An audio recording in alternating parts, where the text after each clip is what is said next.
por favor, curta, compartilhe, inscreva-se no canal. Um capítulo que eu escrevo chama Doença Industrial Brasileira, que tem exatamente a ver com isso, a capacidade dos nossos empresários, dado o nosso ambiente, a política macroeconômica, de fazer política de inovação, de incorporar tecnologia, de investir em ciência e pesquisa. Eles são premiados se eles inovarem? Porque se não for premiado, o cara não vai fazer, né? Então, e aí aqui que vem esse ponto. Se é melhor deixar o dinheiro rendendo no mercado... Isso, perfeito. Não é? Para que ele vai inovar se rende muito mais ele deixar o dinheiro parado? Por isso que tudo começa com o regime macroeconômico. Tá. Você tem uma taxa de juros monumental dessa, 14%. Como é que você vai inovar num negócio que é incerto? Você vai investir em algo que você não sabe se vai vir resultado.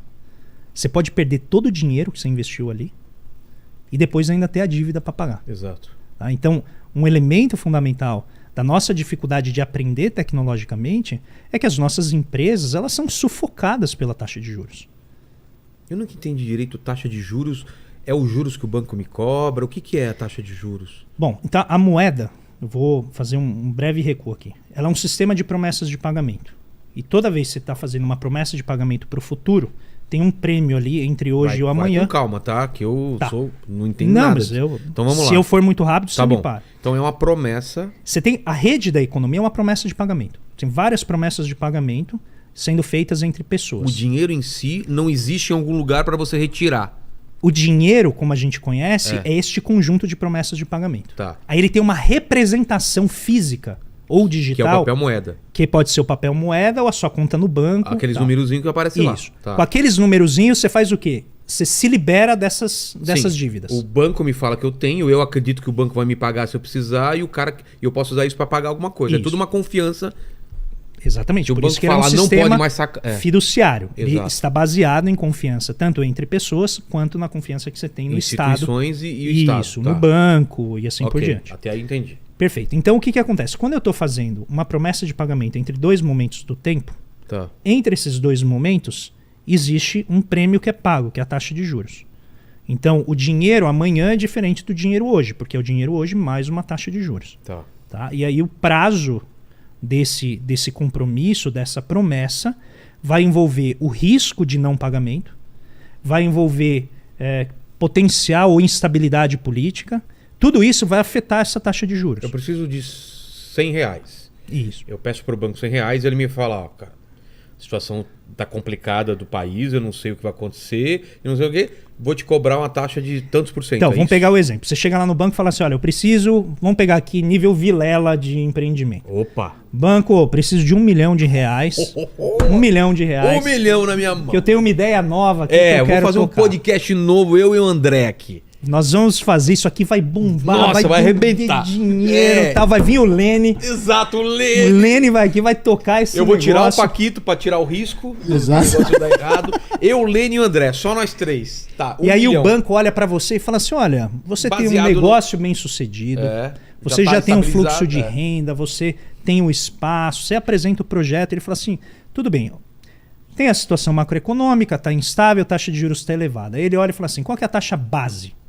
Que 14% é que o Banco Central controla. Eles que dão essa... Isso, essa taxa básica da economia. Tá. Logo, o seu, de maneira bem simplificada, o seu empreendimento tem que gerar algo a mais do que 14%. Tá. Senão o banco vai falar, por que eu vou colocar o dinheiro no teu negócio que tem o risco de dar errado, se eu posso comprar dívida do governo e ganhar 14 sem risco? Tá. Por que não tem risco? Porque o governo imprime a moeda. Entendi. Aí você fala assim, André, mas se ele imprimir toda a moeda, vai ter inflação. Tudo bem, vai ter inflação, mas você terá a moeda. E quem não tem dívida do Estado não vai receber a moeda. Então você está relativamente melhor do que a pessoa que não recebeu. É isso que tem a ver com a soberania, né, do emissor da moeda. Você receberá seu dinheiro. Se ele vai valer ou não, não sabemos. De qualquer maneira, você tem essa taxa básica. 14%. E aí vai vir o risco Vilela. O risco, pelo que eu entendi, do Paquito, que pode ser grande. Né? É um risco grande. Aí vem a produtividade Lene. Produtividade Lene. Que reduz o risco. Aí ele olha, por exemplo, tá lá agora, chegou o Haddad e falou que vai fazer o ajuste fiscal, mas a gente não está acreditando muito. Então eu vou pôr um risco aqui, né, de governo não cumprir com a palavra dele. Vou colocar o risco do teu setor. Entendi. E ele começa a colocar um monte de risco. Aí ele chega lá, ó, tá bom aqui, ó, Vilela, você quer 1 milhão, 28% ao ano. O quê? Nossa!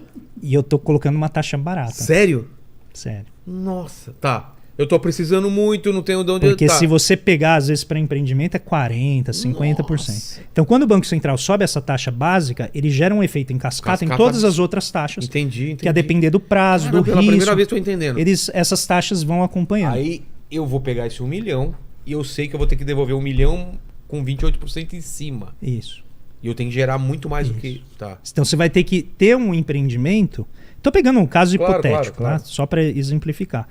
O teu empreendimento vai ter que gerar uma taxa de lucro maior do que 28% para você, pelo menos, pagar a sua dívida. E aí você encontrar um setor que paga isso por ano, evidentemente, é muito difícil. É muito difícil. Né? Então, nesse exemplo hipotético, a gente está falando, obviamente, tem uma série de setores que tem juros subsidiado, que recebem, né, taxas de juros melhores, mais baixas, tem risco menor. Você tem um monte de medida que o governo pode tomar, como cadastro positivo, que permite aos bancos identificar o risco.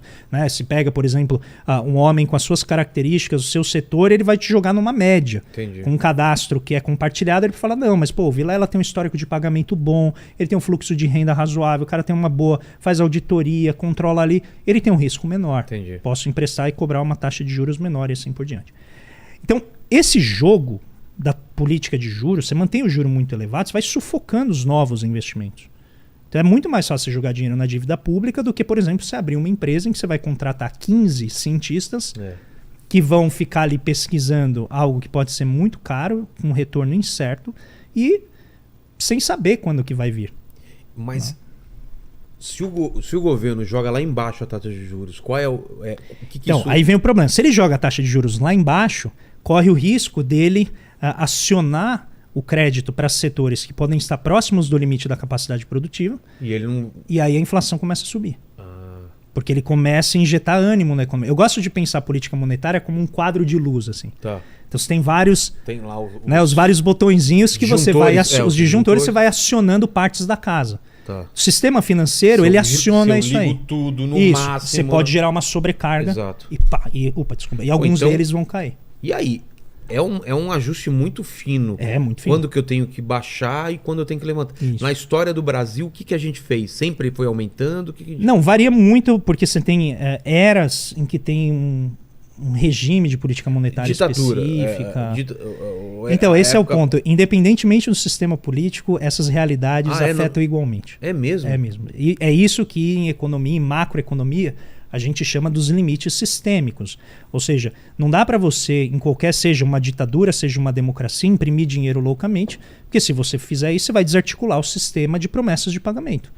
Entendi. Porque quando o dinheiro entra, ele está entrando na mão de alguns e não está entrando na mão de outros. Então, gradualmente, você vai questionando essas promessas.